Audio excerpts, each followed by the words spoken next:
What's happening, world? I'm your host, the Wizard of Woz, Benji Wozniak, and today we have our special guest, my wife, Kimberly Wozniak, helping me with our review of the Disney restaurants we ate at in our last trip. Hey, everyone. She's going to be going over a little bit of how to do the Disney dining plan, and then we'll dive right into the restaurants we ate at and what we thought of what we ate. Okay, everyone. So the Disney dining plan, Disney has a couple levels of dining plans that you can purchase in addition to your trip. Whether you do it or not is completely a personal decision. Some people love it. Some people don't find it necessary. Basically, the way it works is depending on the level of plan you get a certain amount of credits each day towards meals. Every meal plan comes with, in addition to the meals that you get, every meal plan also comes with 2 snacks per day. So if, for example, you are on what they call the quick service plan, you get 2 quick service meals a day plus 2 snacks. You can use all of your quick service entitlements in one day if you want, or you can space them out to a day the way it's intended. You don't have to use a specific amount for every day. So just for the purposes of this podcast, I'm not going to get into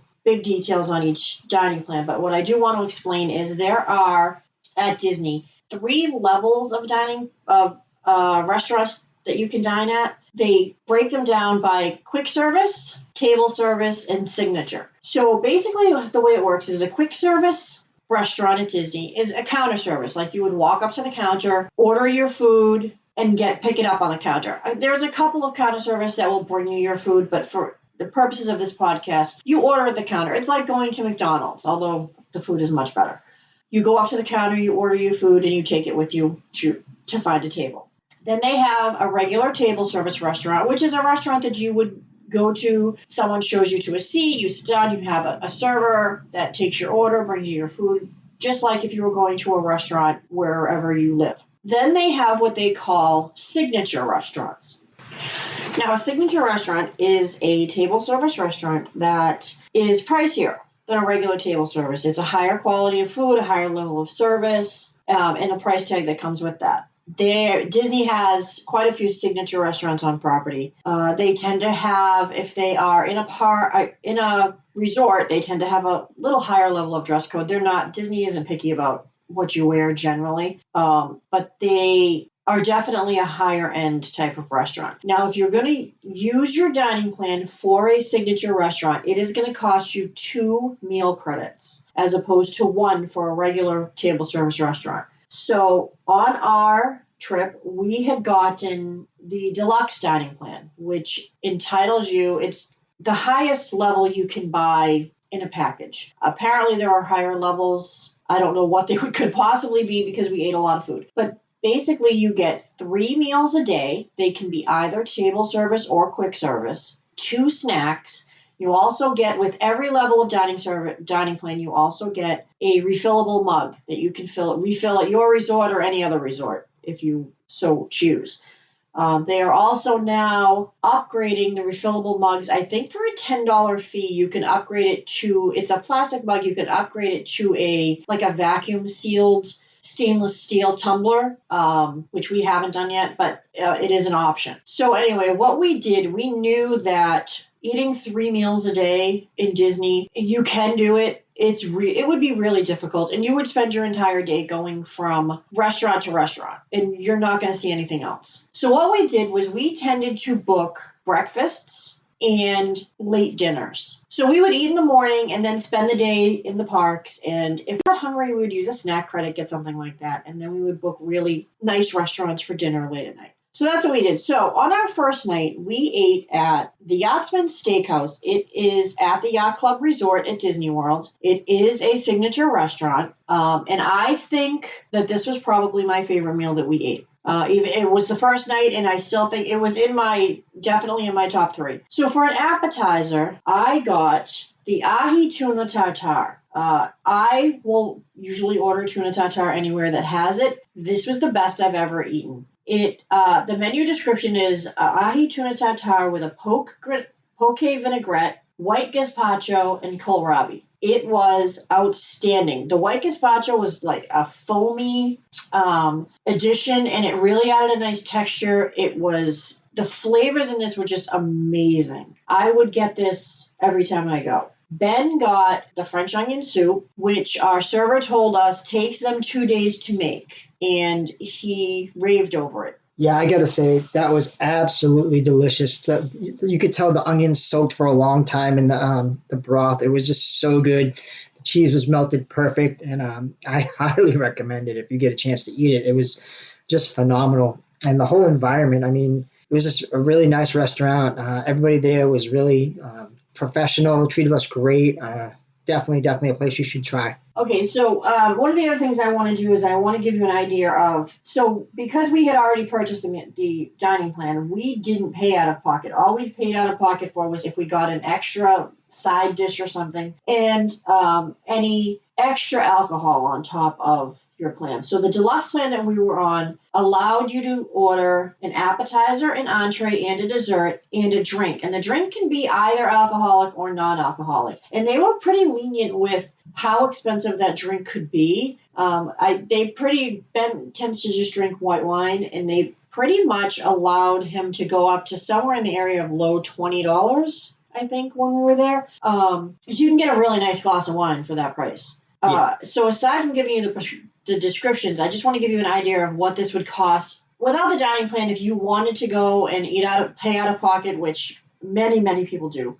So the tuna tartare was $18, and when I tell you it was worth every penny, it was worth every penny. The French onion soup, by the way, had a sourdough crouton, Gruyere cheese, and an onion broth, and that was $14. Worth it. So then for our entrees, there are several you can pick from. Like I said, this is a steakhouse, so your choices lean towards steak. But they do have some other entrees. They have some seafood, and I think there's a pork dish and a chicken dish. But for the most part, if you're going here, get the steak. So I got the 14-ounce prime rib. It came with horseradish cream and au jus, and for my side, I got broccolini because I felt like with all this food we were eating, I needed a vegetable. The broccolini was very good. It's broccolini. I mean, there's not a lot you can do to it. I like it, so it was delicious to me. My prime rib was absolutely perfect. Perfectly cooked. The au jus was amazing. The horseradish cream was outstanding. Had we paid out of pocket, this would have been, the price tag on this was $52. It was worth it. It was so good. Ben got the 8-ounce Black Angus filet mignon. It came with cognac truffle butter, and for his side, he got a sweet potato casserole. I'm trying to find a description, if I can see if I can find a description. I don't think they give one. But he raved about this and kept trying to get me to try some, and I was pretty in love with my prime rib, so I declined, but he actually absolutely loved it. And this was also $52. What'd you think? Okay, so they cooked the steak perfect. I like my steak medium rare to medium, and they did a great job. And the sweet potato casserole was just so good. I love sweet potatoes as is, so this is just something that was awesome for me. And I had like a marshmallow on top, like melted, and it was just so sweet and yummy. So for our dessert, we had not anticipated the amount of food that they were going to be throwing at us at Yachtsman. No. And we had already spent a good portion of the day at the Food and Wine Festival, eating our way through there. So by the time dessert came, we literally couldn't even look at it. And they very nicely boxed up our desserts, and they went into our fridge at the hotel. Yep. And that is where they stayed. I mean, we didn't really touch them after that. I have to say, I can't tell you, but my guess would be that given the level of the food that we ate at this restaurant, the actual food, it would have been outstanding. So, and the desserts ranged in price from $9 to $12. They looked amazing, what we ordered. I think I got the creme brulee, and I don't even know what you got. I think I got the cheesecake. Oh, yeah, I don't even think that's on the menu. I think that was like a specialty item. I will say the service at the Yachtsman was amazing. The night that we went, there was a Patriots game. Our waitress was from the Boston area, and we had our phones out so we could check on the score, and she kept swinging by the table to see what the score was. So that was kind of fun, and she was very, very good, very attentive, but wasn't in our faces the entire meal either. So I would say overall, the Yachtsman probably it's definitely in my top 3. I don't know that it was my favorite. It's a toss-up between that and another, but it was excellent. It was very good. Okay, so the next morning, after we had time to actually, digest all this food, one of the things we did on this trip was we went to some character meals. We're taking my granddaughter to Disney, and I wanted to see if there were character meals that were better than others. It's been a lot of years since there's been a character meal in the offing with my family. So we did a relatively new experience. It is the Bon Voyage breakfast at Trattoria Al Forno. Trattoria Al Forno is in the boardwalk area right near Epcot. It's an Italian restaurant in the evening, but in the morning they do a character breakfast with Rapunzel and Flynn Rider and Princess Ariel and Prince Eric. So basically what it is it's on your dining plan, it's one table service credit. If you order and pay out of pocket, it is $44. Now, what we didn't know at the time, which I've since found out, and it wouldn't have mattered to us, but it is also all you care to enjoy. So whatever you order, if you enjoy that, they will bring you more. Whatever you want, they will bring you more of. So the first thing they do is they bring you out this grouping of pastries. But they do it if you've seen Rapunzel, Tangled, the movie Tangled with Rapunzel, you know that there is a frying pan in the movie that she uses to defend herself quite a lot. And they bring you your pastries in this frying pan, and they're shaped like seashells and starfish. And on top of that, they were very good. I'm not generally a pastry person. I just don't usually enjoy them. But there was a chocolate twist that was amazing on this platter. Yeah, absolutely. One of the they had one that looked like, I think it was like a star, and it was very good. I have to say it was one of my favorites, and like you said, the chocolate twist was just so creamy and chocolatey. It was absolutely like delicious. A must if you go there. Okay, so for our entree, now generally we tried to pick different entrees so we could try different things. But for this one of the things that I didn't know when I got there was there are a lot of things on this list, and one of the ingredients in them is Sunday gravy. Now, when you say Sunday gravy to me, I think a sausage gravy. Like biscuits and gravy and that kind of thing. What they meant, being an Italian restaurant, was a tomato gravy, a red gravy. So it kind of, I don't love red gravy, so it kind of put a damper on what I was going to order. So anyway, what I ended up getting, and Ben ended up getting the same thing, is an entree. It's called Ursula's Cauldron, after the Sea Witch. And it was breakfast potatoes with fennel sausage, fondue cheese, and crispy onions. It was amazing. It was super filling. Like I said, we never would have gotten more of this only because it was so filling. But you could have had you wanted to. Again, the entire experience was $44. It was very, very good. It was just a whole bunch of different textures. The cheese was on the salt, had the salty to it, but then the potatoes kind of cut that back, and it was very, very good. There was peppers and onions and scallions and everything in it, and it was just amazing. Yeah, I agree. It blended real well together, and the taste was phenomenal. And like my wife said, a lot of things confused me because it was a red sauce, a tomato sauce, and for breakfast, that's not something I really would want. I mean, it's not my style. A sausage gravy would have been perfect for me. I would have been like, yes, with biscuits, that would have been great. But we got the cauldron, and I absolutely loved it. I thought it was phenomenal. Got to say, it was probably one of the better things I had for breakfast. The other thing I want to say is just Disney is very accommodating. They're very accommodating with food allergies. They're very accommodating with food preferences. And we could have ordered anything off the menu and just had them leave the red gravy off. And that would have been fine. But we were trying to kind of eat things the way they were intended to be eaten, which is why we didn't do that. So it was a very heavy breakfast, and I don't think we ate a ton of things the rest of the day. No. Okay, so one other thing I want to say about the Bon Voyage breakfast is one of the reasons we, like I said, did character breakfasts is to kind of scope them out for our next trip. The character interaction at Trattoria Al Forno was amazing. The characters were super interactive, and sometimes you don't get the full effect when you're just two adults at Disney, and they don't always interact with you the way, and I'm not saying they should, but they don't always interact with you the way they would interact with a child. But it was very good. There are things you can ask Flynn Rider to show you what's in his satchel. That's super entertaining. When he opens the satchel, he has the crown that he got during the battle.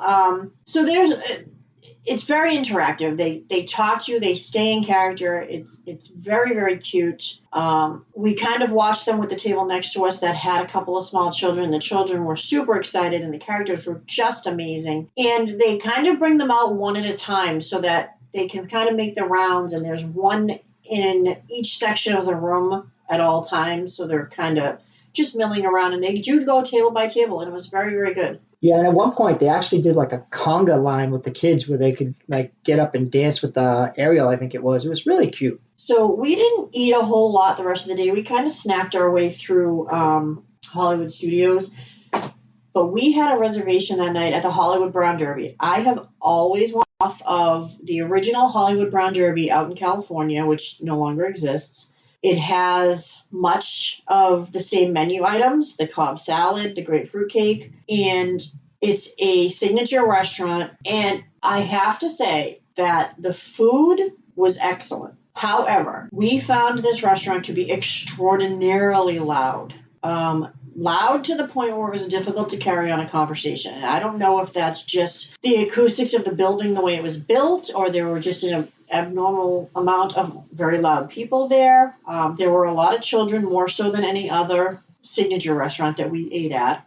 You generally don't find a lot of kids at the signatures, which isn't to say they're not allowed. They absolutely are.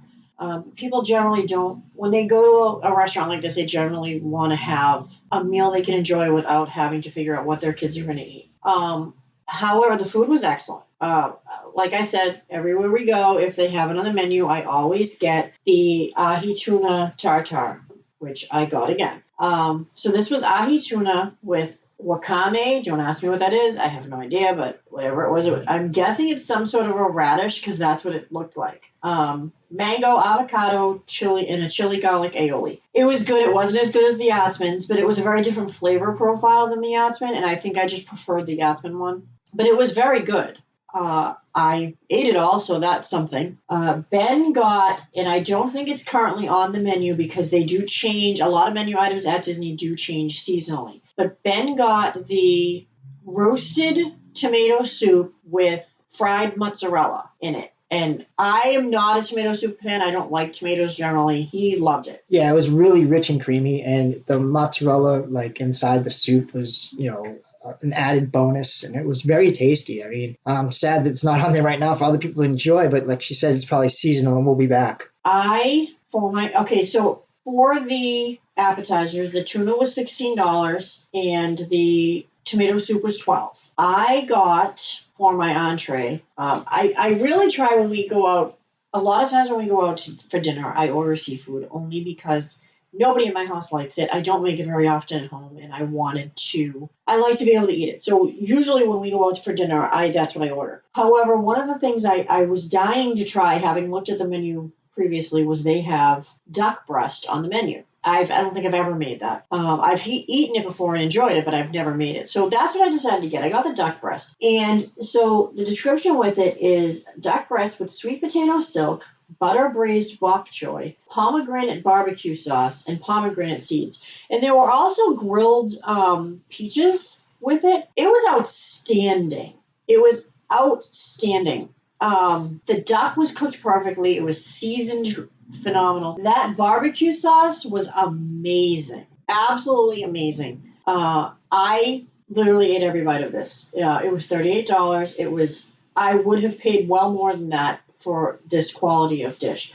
Ben, as per his usual, got the filet. The filet came with a saffron potato mash, seasonal vegetables, green peppercorn reduction, and sun-dried tomato ketchup, which was also very, very good. I did try the ketchup, and it was really good. But how did you like your steak? Well, I just have to say that the steak was cooked, again, like when you ask for something medium rare, the cooks at Disney are very, very good when it comes to this. They get it spot on, so it was perfect for me. And it was like the bed was like a creamy mash, and it was really good. The ketchup, little sauce that went with the filet. Sun-dried tomato ketchup. Yeah, so good. And like I said, my wife had some, so she knows. But it was worth it. And unfortunately, like she said, it was really, really loud in there. So like trying to carry on a conversation was hard.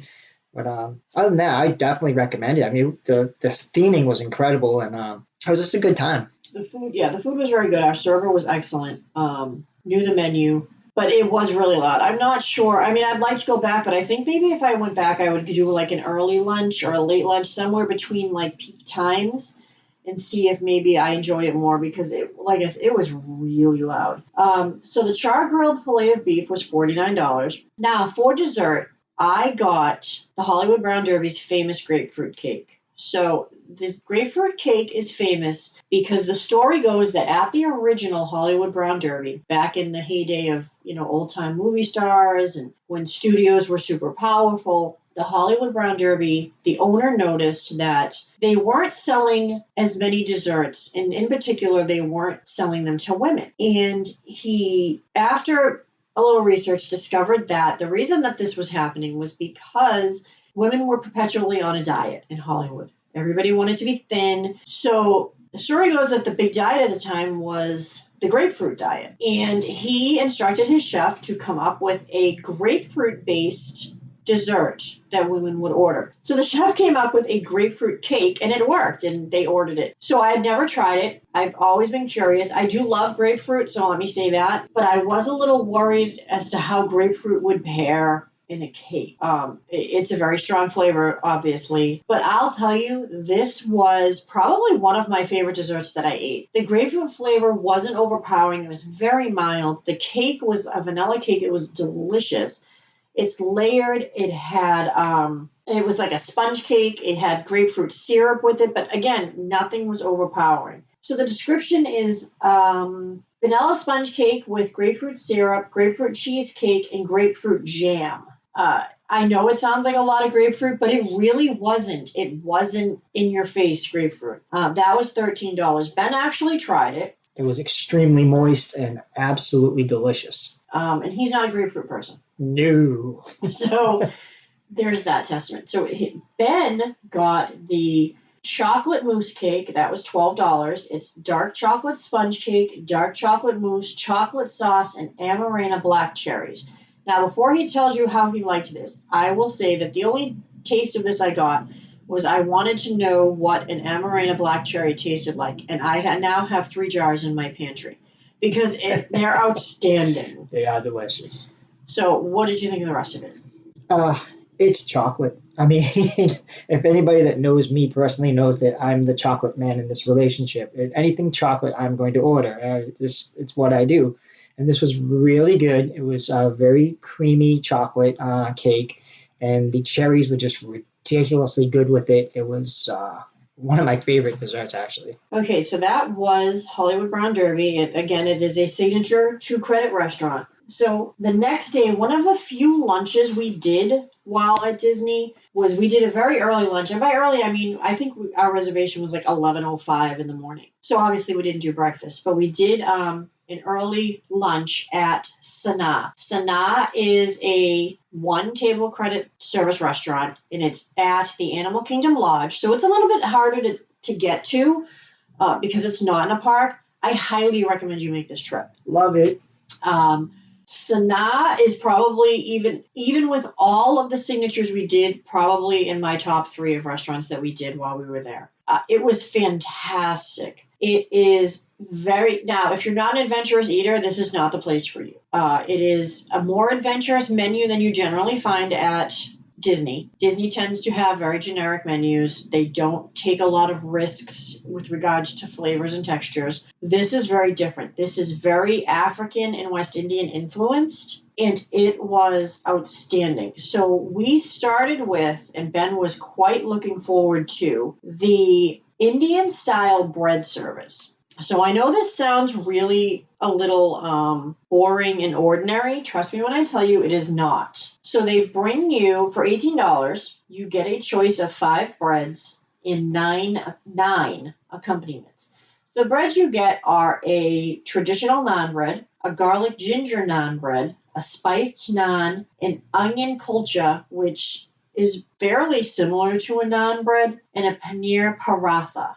I'm not even sure. They all looked fairly similar, but the taste profile was very different. With that, you get 9 spreads or sauces. You get a cucumber raita, which was not spicy. You get a roasted red pepper hummus. You get mango chutney, a tomato date jam, a tamarind chutney, coriander chutney, garlic pickle, red chili sambal, and a spicy jalapeno lime pickle. And when I tell you this was the best part of any meal we ate, just trying the different spreads and sauces with the different breads and seeing what went better with what. You could have, and actually the table next to us did, they came in, they ordered 2 bread services for the 4 of them, and that was their meal. And you could easily make a meal out of this. Like, I really tried not to eat a ton of this because you could have eaten all of this and nothing else. There was that much of it. Again, that was $18.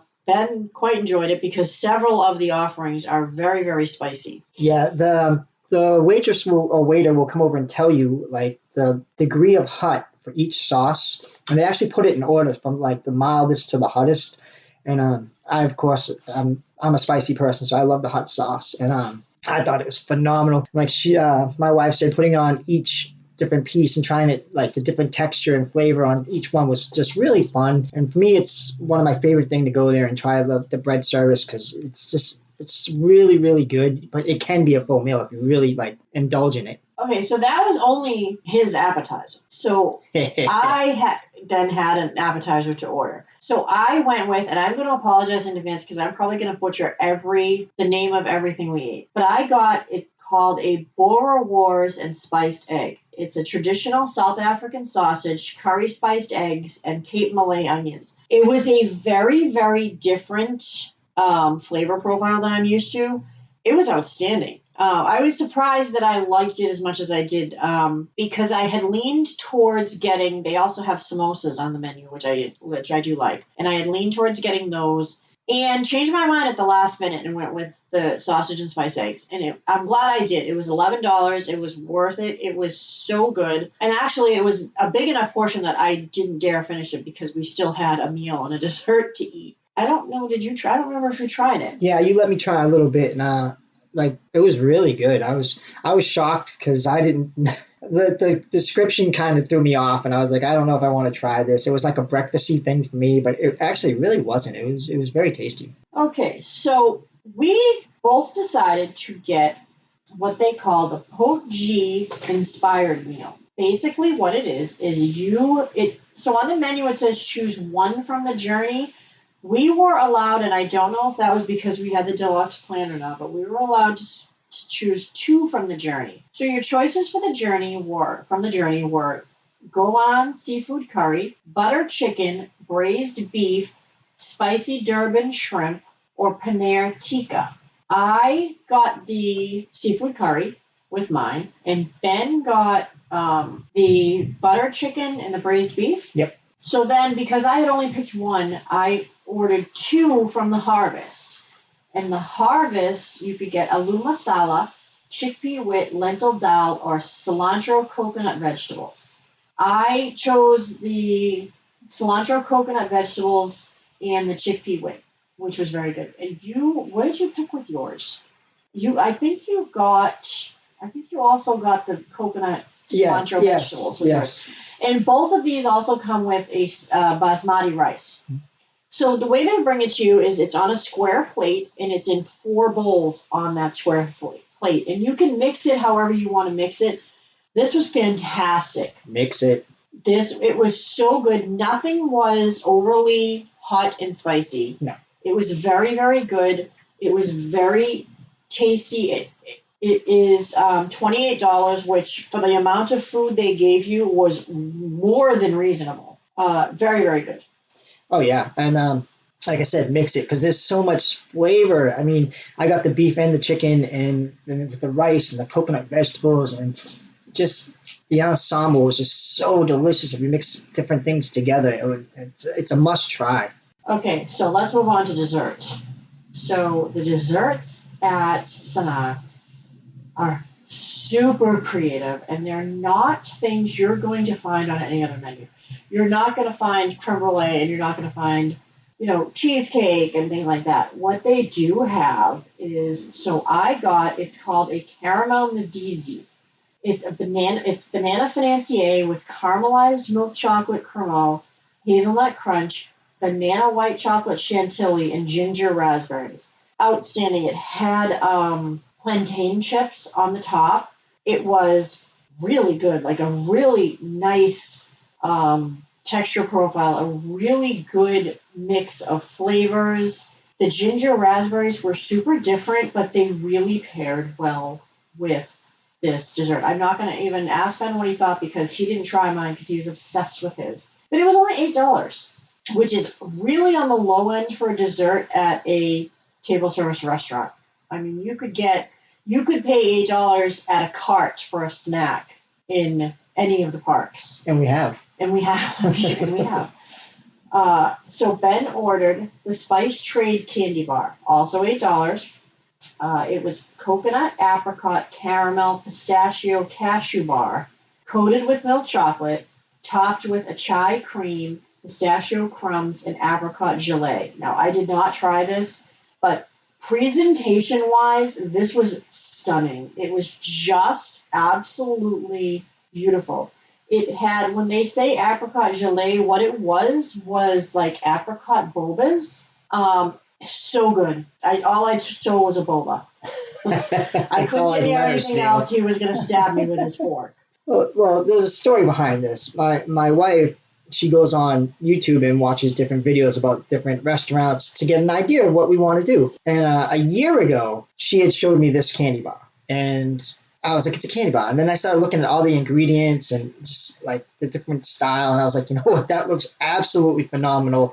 So it was on my I have to do this, I have to have this in my life list. And we actually got to try it this time, and I was very happy with it. It was delicious. The blends of different flavors, the coconut was tasty, so good. Okay, so our next restaurant that we went to is my favorite in-park restaurant. It's at Animal Kingdom. It's called Tiffin's. It is a signature restaurant, 2 credits on the dining plan. I cannot sell this restaurant enough.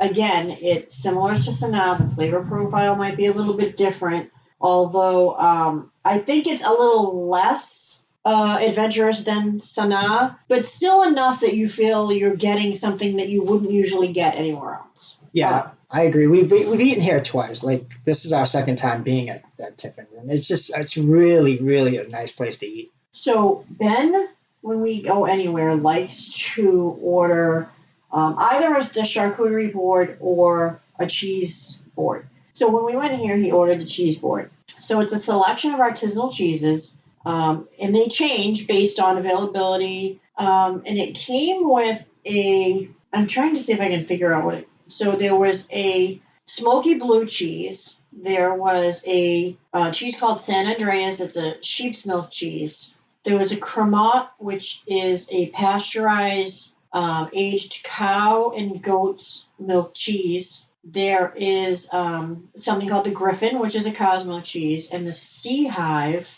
And the Sea Hive is made from the milk of Jersey cows. And I just lost it. The milk of Jersey cows in northern Utah. It also came with some pistachios, a little bit of like a raspberry sauce type of thing, and a fig jam. Yes. Some sort of a fig jam. He loves it. He loves anytime you put cheese in front of him, he's happy.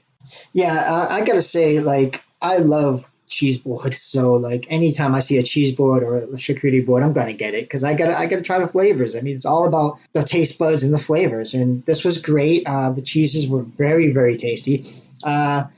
I never used to like blue cheese until we went to Tiffin's and we tried the blue cheese here. And now I think it's great. And once again, it was just as good when I got it this time. And pairing it with the pistachios was incredible. So if you get a chance, you should definitely try Tiffin's. It's probably one of the most underrated restaurants, I think, as far as like experience wise. It's phenomenal. Okay, so one of the things we're having a hard time finding a description for is my appetizer I got was the corn chowder. I like chowder. I don't generally order at places because I can tend to be really picky about it. But I had tried some of the other things on the menu, and I hadn't tried this, so I decided to give this a try. Oh, it was so good. It was a corn chowder, and it had candied bacon, and I don't even know what else was in it, but it was amazing, and it's since been removed from the menu. I don't know if it's a seasonal thing, because it's been replaced with a pumpkin soup right now, which I probably actually would have gotten that as well. But the corn chowder, it was so good. It wasn't a huge portion, which was nice because I still had room to eat my dinner, which was a big problem on this trip because we didn't do a lot of that. We didn't have a lot of room. So without having a description to go by, it was corn chowder, but it was a level above any other that I've ever had. It was excellent. It was, I'm guessing, somewhere around $14, which is what the pumpkin soup goes for. Ben's cheese board was $16, if you were to pay out of pocket.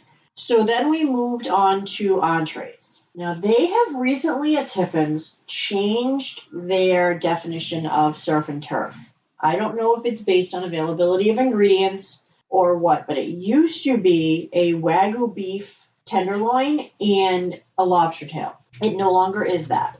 It is now and Ben ordered it, it is now a South African spiced beef tenderloin, seared scallops, potato pave, grilled vegetables, maitake mushrooms, dania butter, and a cola demi-glace. It looked outstanding. The steak looked perfect. The scallops looked amazing. And this is usually my go-to, but I was protesting the lack of lobster tail and decided not to get it.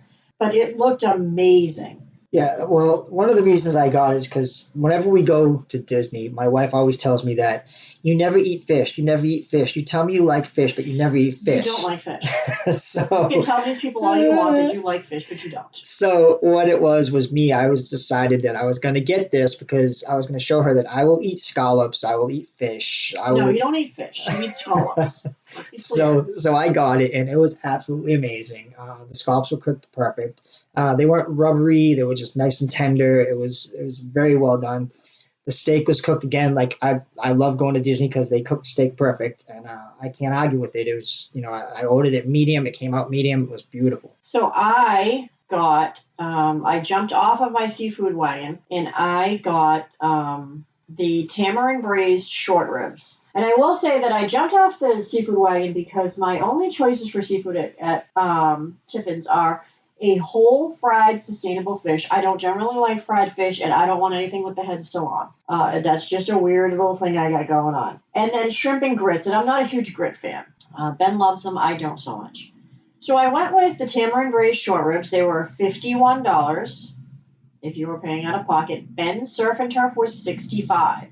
Worth it. Now, before I get into my short ribs, let me just say, Disney offers a package. If you are not on the dining plan, they call it the Rivers of Light package, and it is available at either Tiffin's or Tusker House. Tusker House is a buffet with characters. If you have children, this is where you should be.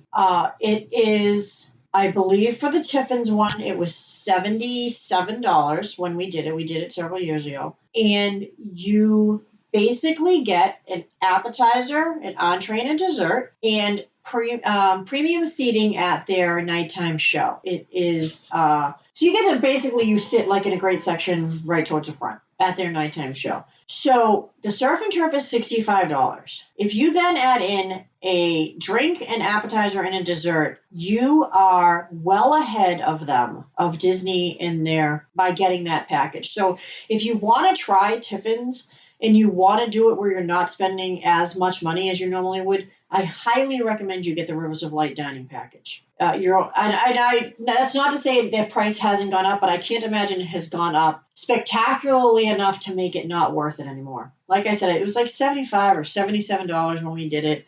And just with the surf and turf, you would almost be at that price. So it's definitely worth it. So anyway, my tamarind braised short ribs came with a parsnip potato puree, cauliflower, cipollini onions, and a medjool date vinaigrette. This was very good. I don't generally like sauces on my steaks, but this one was actually pretty decent. It was more of like a barbecue type sauce. It was very good. My steak was perfect. The only thing I didn't love on this was the cauliflower. It was a little undercooked. But other than that, this was a great meal. The parsnip potato puree, surprisingly to me, was probably the best part of this meal. And I didn't expect to even like it. So there's that.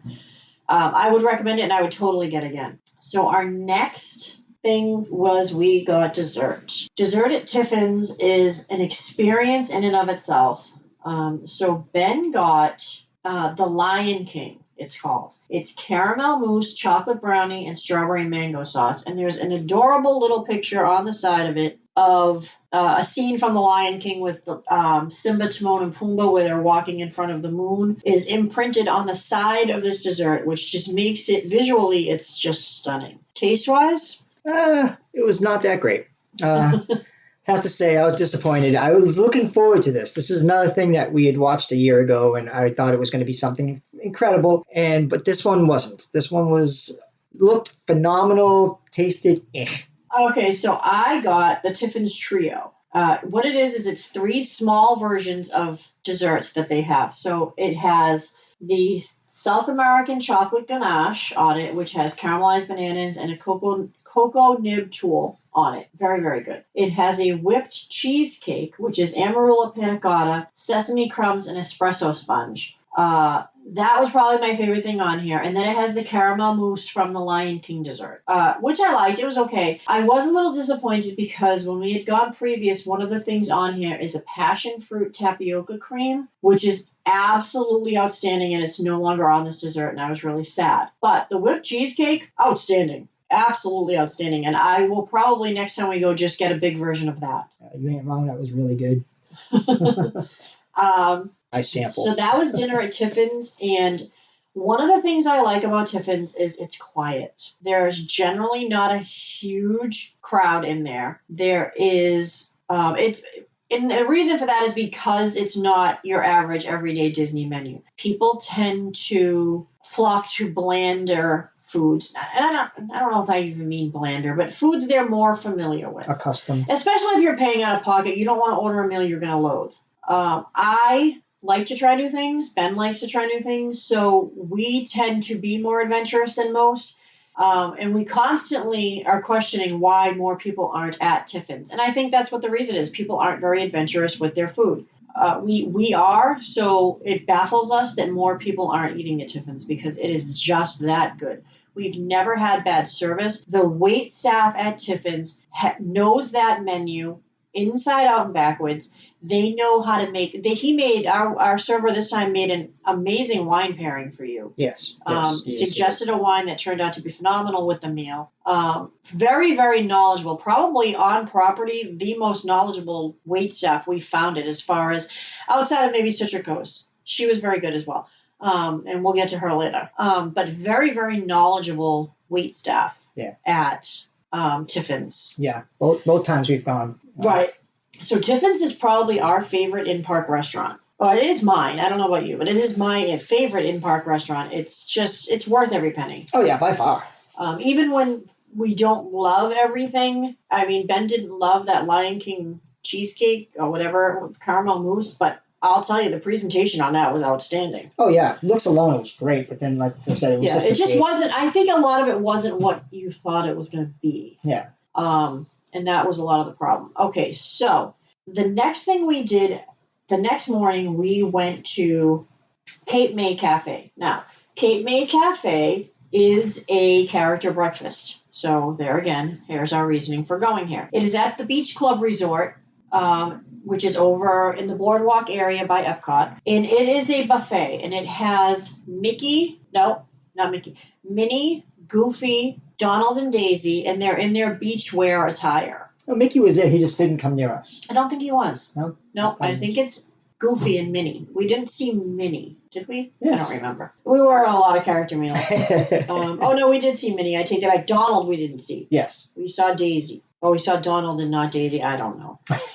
Anyway, so this was a buffet. So we don't really have a lot to say about this other than the fact that it was one of the better buffets we've gone to. I'm generally not a big breakfast eater. I'm very picky about eggs. I don't like scrambled eggs, which tends to be the offering. Like I said before, I don't love pastries. But what I got there, they have all kinds of stuff. There's cereals, there's Mickey waffles, there's sliced ham and a selection of cheese. There's fresh fruit. There's yogurt. There's pastries.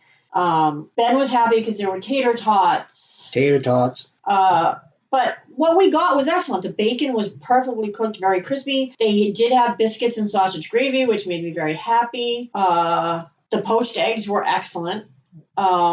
I had a tot. It was delicious. Yeah, you can't go wrong. I mean, it was a buffet, and Ben loves the tots. The buffet was really good. I mean, you can go up there, and they had so much different variety. I mean, pastries, hams.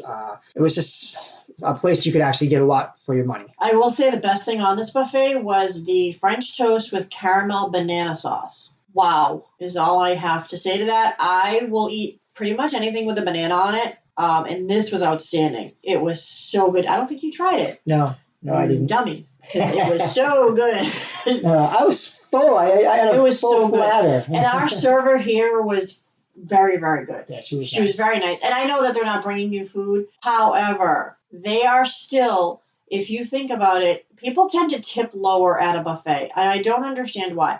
No, they're not taking your order or bringing you food. However, how many times are you going to that buffet? And they are clearing. There's no busboys at a buffet restaurant.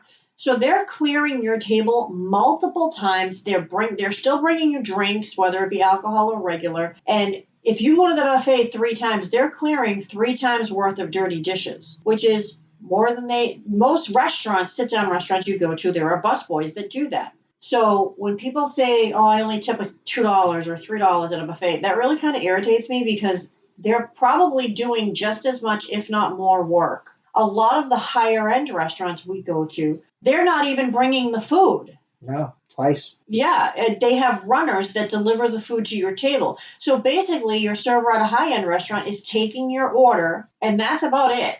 Yep. And checking on you. And they're not clearing your table. They're not bringing your food. So the person working at the buffet is doing much more work than a server at a high-end restaurant, generally speaking. And I'm generally speaking, please don't yell at me. So Cape May Cafe, the character interaction, I honestly didn't love. It's very crowded in there. There are a lot of people. It didn't feel like there was So, for instance, at some of the others we went to, you could see the pattern. The characters would start in one spot and just make their way around the room. So you knew at some point they were going to get to you. The one at Cape May seemed very chaotic. Like they just kind of went where they wanted to go. Now, the character interactions, I don't think we ever saw Goofy. We never saw Goofy. We saw him, but he never came to us. Right. And we didn't see Daisy. Never came to us. Right. We saw Minnie and we saw Donald, both of whom the character interactions were fantastic. But if we had taken a child with us who was looking forward to that, I don't know that I would be very pleased. The food was great. The characters we saw were great. I don't think we're going to do this one again because I don't know that it would be worth it character-wise. Yeah, I think maybe it might have been where we were seated too. We weren't seated in the center area. We were like seated off in the end. Being a party of 2 tends to put you over in corners, which I generally like. I'm not complaining about where they sat us, or over against a wall. You're not out in the middle of the action. You're right. So I can't really judge it from that point. I mean, but if we had had a kid with us, we would have probably sat somewhere different, and the whole experience might have been different. Right. But like I said, the food was very good. And my big complaint with character meals is when the character interaction is fantastic, but the food sucks. Yeah. And that should never be the case because the amount of money you're paying for a character meal, you shouldn't have to trade one for the other. No. Trade-off is not worth it. So actually, I think I forgot to say, so the breakfast, according to the Disney website, like I said, we had the dining plan. It's a 1-credit dining plan, 1-credit restaurant.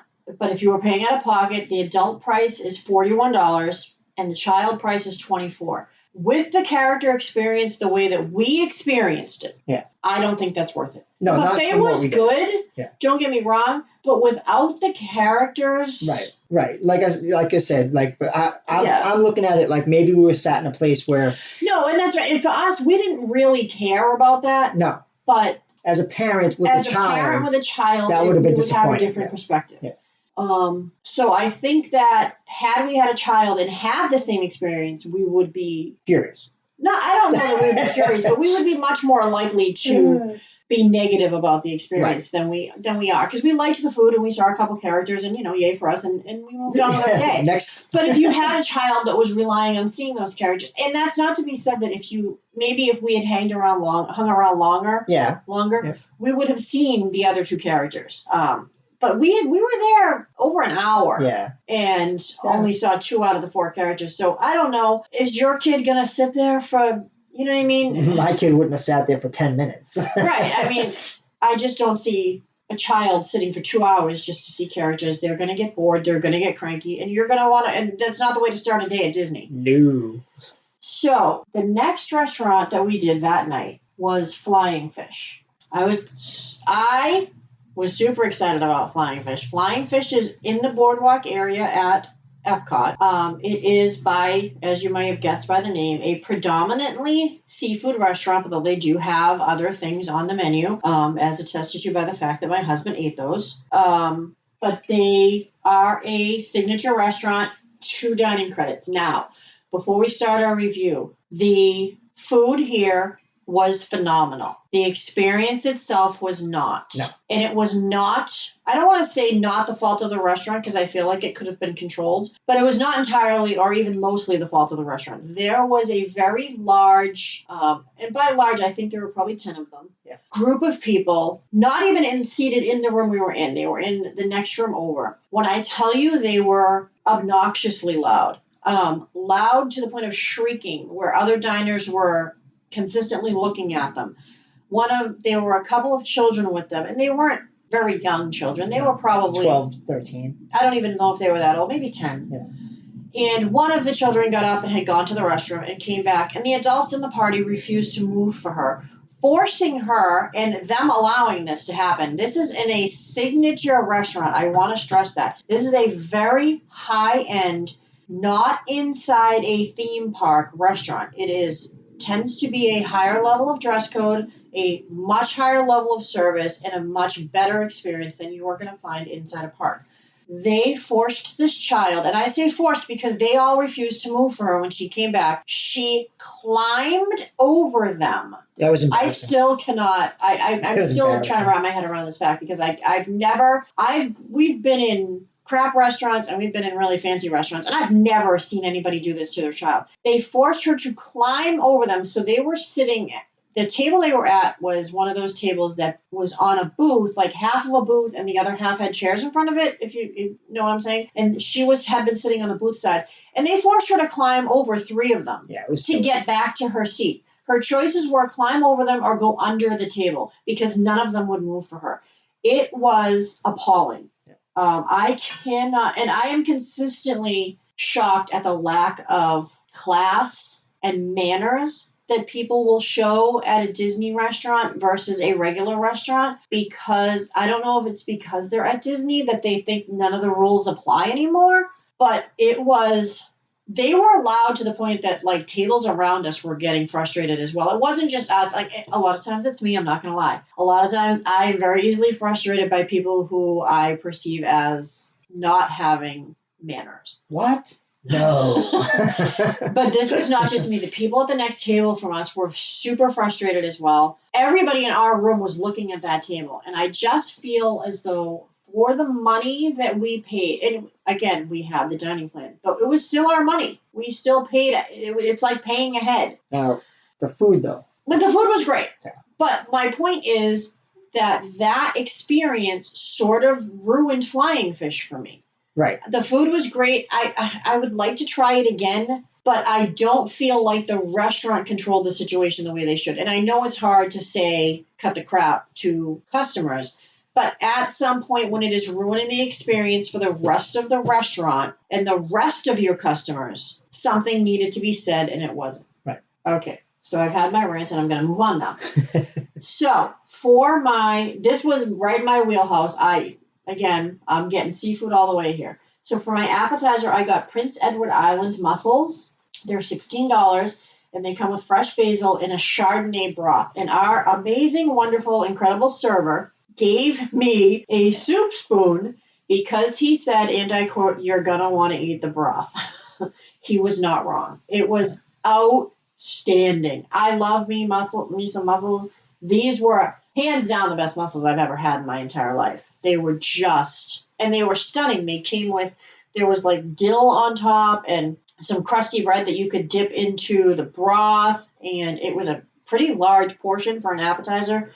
So good. Now, I love seafood, but I really don't husband, was a little bit put out by the appetizer choices because they were predominantly seafood. There was a cheese board, but he had just had one the day before at Tiffin's, and he really wasn't feeling it. So his choices were, and I don't know why he didn't get the pork belly, because if I wasn't eating seafood, that's what I would have gotten. But I talked him into the Wisconsin burrata, and it's a cheese. It's like a mozzarella cheese, and it's inside sort of like a mozzarella skin, and it's very soft, and it came with a fall pear, Marcona almonds, and a blueberry lavender vinaigrette. It looked amazing. It was phenomenal. Good choice by her for me because, like she said, I just wasn't feeling the pork belly. I wasn't feeling the cheese board, and she was like, "Well, why don't you just try this?" And our server, who I must say, now she's telling you this is a high-end restaurant. I want to tell you that it really is. This was a waiter that was a food snob. Like, if you could be a food snob as a waiter, it was him. He knew everything on the menu, how good it was, what it tasted like, to the point where when I ordered my food, he knew the time when it came out, it wasn't done right.